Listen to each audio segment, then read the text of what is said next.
रणजीत कौर एक ऐसी माँ जिसने अपनी पूरी जिंदगी अपने परिवार के लिए लगा दी।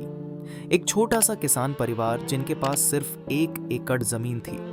उसी छोटी सी जमीन और अपने हाथों की मेहनत के सहारे उन्होंने और उनके पति ने अपने इकलौते बेटे को पाला पोसा। हर माँ बाप की तरह उनके भी सपने थे कि एक दिन उनका बेटा बड़ा होकर उनका सहारा बनेगा, उनके बुढ़ापे की लाठी बनेगा। उन्होंने अपने बेटे की शादी की, घर बसाया और सोचा कि अब शायद उनकी जिंदगी की मुश्किलें थोड़ी कम हो जाएंगी। लेकिन किस्मत को शायद कुछ और ही मंजूर था। एक ऐसा दिन आया जिसने इस परिवार की पूरी दुनिया उजाड़ दी।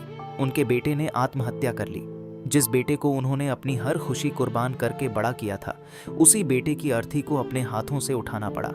उस दिन के बाद रणजीत कौर का घर तो वही रहा, लेकिन उस घर की रौनक हमेशा के लिए चली गई। बेटे के जाने का सदमा उनके पति सहन नहीं कर पाए। वे बीमार रहने लगे और धीरे धीरे काम करने में असमर्थ हो गए। घर की सारी जिम्मेदारी रणजीत कौर के कंधों पर आ गई। एक तरफ बीमार पति, दूसरी तरफ छोटा पोता और ऊपर से अपने जवान बेटे को खोने का दर्द। कई लोग ऐसे दुख में टूट जाते हैं, हार मान लेते हैं, लेकिन रणजीत कौर ने हार नहीं मानी। उनके करीबी लोगों ने उन्हें सलाह दी कि अगर वे इस दुख से बाहर निकलना चाहती हैं तो उन्हें फिर से वही काम शुरू करना होगा जिससे उन्होंने कभी अपने बेटे को पाला था। और फिर दर्द से भरे दिल के साथ रणजीत कौर ने अपने पुराने हुनर को दोबारा जिंदा किया। आज वो पारंपरिक पंजाबी पोशाकें बनाती हैं। वे हाथों से सिलाई कढ़ाई करती हैं, सुंदर डिजाइन तैयार करती हैं और सजावटी चीजें बनाती हैं। सबसे खास बात यह है कि वे किसी डिजाइन को देखकर काम नहीं करती। वे कहती हैं कि हर डिजाइन पहले से ही उनके जहन में होता है। उनके हाथ सिर्फ धागों से कपड़े नहीं सजाते, बल्कि उनमें एक माँ का दर्द, संघर्ष और प्यार भी बुना होता है। वो खुद डायबिटीज की मरीज हैं। इस बीमारी की वजह से उन्हें कई और स्वास्थ्य समस्याएं भी हैं। कई बार शरीर जवाब दे देता है, हाथ दर्द करते हैं, आंखें थक जाती हैं, लेकिन फिर भी वे रोज काम करती हैं, क्योंकि अब उनका एक ही सपना है, अपने पोते का भविष्य सुरक्षित करना।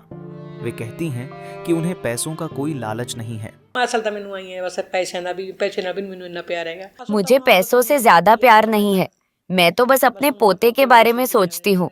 अगर मेरे हाथ से बनी चीजें अच्छे से बिकने लगें, तो शायद मेरे पोते और मेरी जिंदगी में भी अच्छे दिन आ जाएंगे। एक एक पोशाक बनाने में उन्हें कई कई दिन लग जाते हैं। उनकी मेहनत और बारीक कढ़ाई को विदेशों में रहने वाले भारतीय लोग बहुत पसंद करते हैं, लेकिन इसके बावजूद उनकी जिंदगी आज भी संघर्षों से भरी हुई है।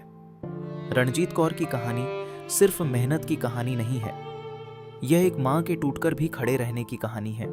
यह उस औरत की कहानी है जिसने अपने आंसुओं को छुपाकर अपने पोते की मुस्कान के लिए फिर से जीना शुरू किया। शायद भगवान ने उनसे उनका बेटा छीन लिया, लेकिन एक माँ का हौसला आज भी कोई नहीं तोड़ पाया।